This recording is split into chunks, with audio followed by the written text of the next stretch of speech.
Would you call this psychic experience? And here we go again. Like I mentioned in the other video, this is the broken sword that was left over, you know, the piece, thanks to the person that gave that idea. And now we're making a badass knife, you know. Basically, this is my maker stamp. I am trying to create a working heavy duty protection knife, if you want to call it that way, just to have something different. This is made out of a leaf spring. Again, I know a lot of people are going to disagree and they're going to say, no, you shouldn't use that. But I have a lot of this material. Now, I did follow some steps people recommended.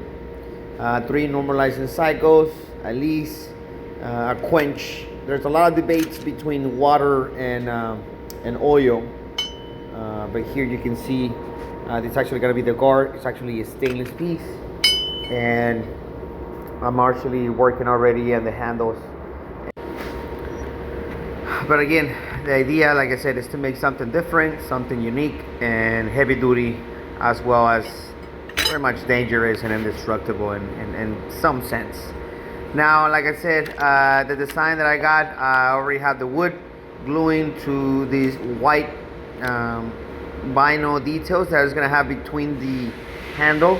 You guys probably seen that on other knives, but like I said, I'm just trying to make it a little bit on a higher end. This is part of the gauntlet. Like I said, I'm still working on it. It's just a lot of new designing and making pieces. So I'll be back in a couple videos for that. I just made that one to expand that, but like I said, going back to the knife, again, I will lay it out, drill it out. I don't have it milled yet, so most likely I'll drill that and file it out until it's perfectly aligned and you know, looks good. What I am trying to do is 6 more knives that are gonna complement this this new set of knives that I'm coming out with. This is the last part of the normalizing cycle. Well, that's how it looks. I put them into the forge, let it sit. Pretty much took about 5 to 6 hours to cool down every normalizing cycle, which, you know, nothing wrong. I know some people are gonna disagree.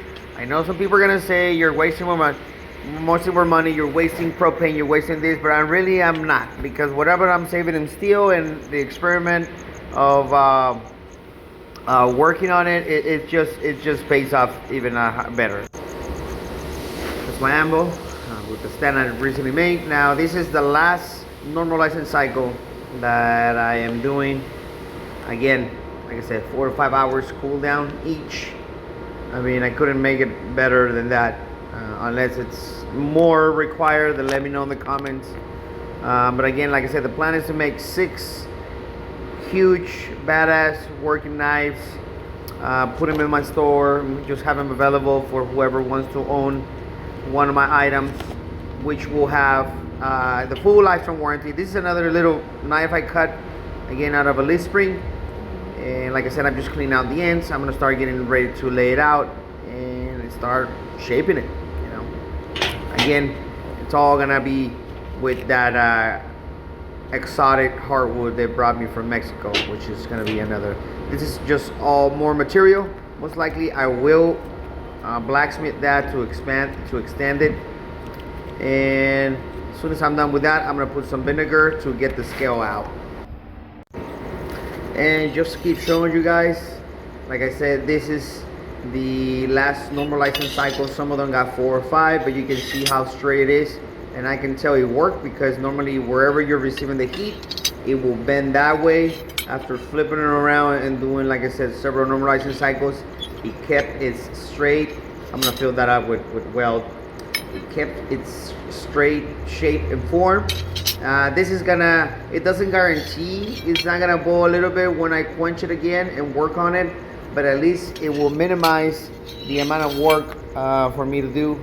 Like I said, I just want to show you how straight each one of those are, and you know, just showing you where I'm at and what's gonna be about them. Now, like I mentioned, I am gonna remove all this scale or surface with vinegar, just to save on abrasives, and just to clean the material off, which is a good thing. I mean, one of those cans of vinegar, it's $2, so, and you just soak them and wait a day or two, and pretty much that's all the hard work for you, as well as some rust that is still left inside. And like I said, I am asking already people that I know if they want one, if they want to customize it, if they want to do anything. But like I said, they're gonna differ from 12 to 14, 15 inches, maybe a little bit more. And again, my goal is to make actually 100 knives, so I can go to Fortune Fire. I really just want to go to Fortune Fire just to get my name more out there and have the show footage just to add on to my knife maker, weapon maker, metal artist career. And yeah, it's gonna be something cool. But like I said, you won't know it until you start doing it. So I just stopped talking about it and start doing it. Right here, actually, this is the old tree stump. I'm actually gonna mount my blacksmith anvil. It's not a blacksmith anvil, it's just a big anvil I'm gonna use for that. And that's the one I use to test my other blade. And there you go. Like I said, finally, the broken saw is complete. Well, at least to my expectations. Serrated saw in the back, super sharp knife in the front, maker's mark stamp on the front, stainless steel guard with white details on Mexican red cedar with some of the white cedar oak type. You can see some of the finish with this color changing wood. Stainless steel pins, like I said, with stainless steel guard. Lead spring. I left some of the pittedness of the material of how it looked. But like I said, if somebody wants something different, it'll be possible. We can do whatever the client wants. Like I said, there you go, your white details inside. Trying to give it a little better look. Now I tested this on wood, chopped it with no problem. I did try it on bone, which gave me a little chip there. I was gonna fix it, but you know what? Eventually, as I keep sharpening this knife, it'll go away, or whoever gets to own it.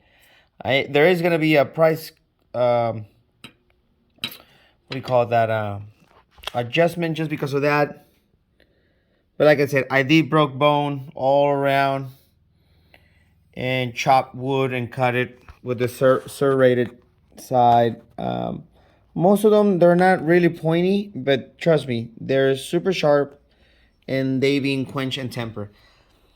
Again, now this blade was stabilized 3 times, quench in water, thankfully no cracks, then tempered in 3 cycles of 400 degrees, 1 hour at a time. So 3 cycles of that.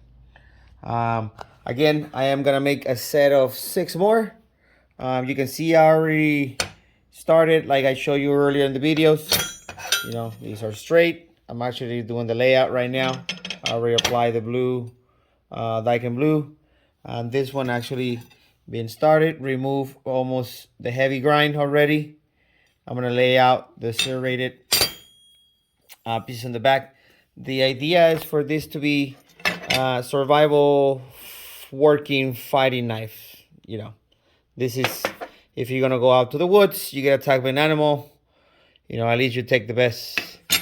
I wish he won't. At least he won't go down clean. Or you can use it to gather your branches, cut everything, and other stuff to chop. Pretty much like a chopper, worker, protector, and everything. But like I said, I am very happy with these details. It has a 120 great finish, even with this and that. Very nice. This, as soon as I start finishing them up, they're gonna go into my store, unless Some people kind of pre-order some of them, mostly people that I know. One thing is they're all gonna be a little bit different sizes. Just like I said, I'm just trying to do experimenting and experimenting and experimenting different heights, tips, shapes, and things like that. After this set, I am gonna make more out of files and some A2 or A1 steel at 1095 and a few other ones. But so far, this is what I got. Sorry for the delay on the videos. I do got a lot more coming. Like I said, the gauntlets are being worked on. It's just been a slow process because I'm making both sides at the same time. So it is gonna be but it's gonna be ready soon. And because of that, after this one and this one, I am starting the Sensei armor that you guys seen on the end of my videos recently. So hope you guys enjoyed. Thank you for watching and see you next time.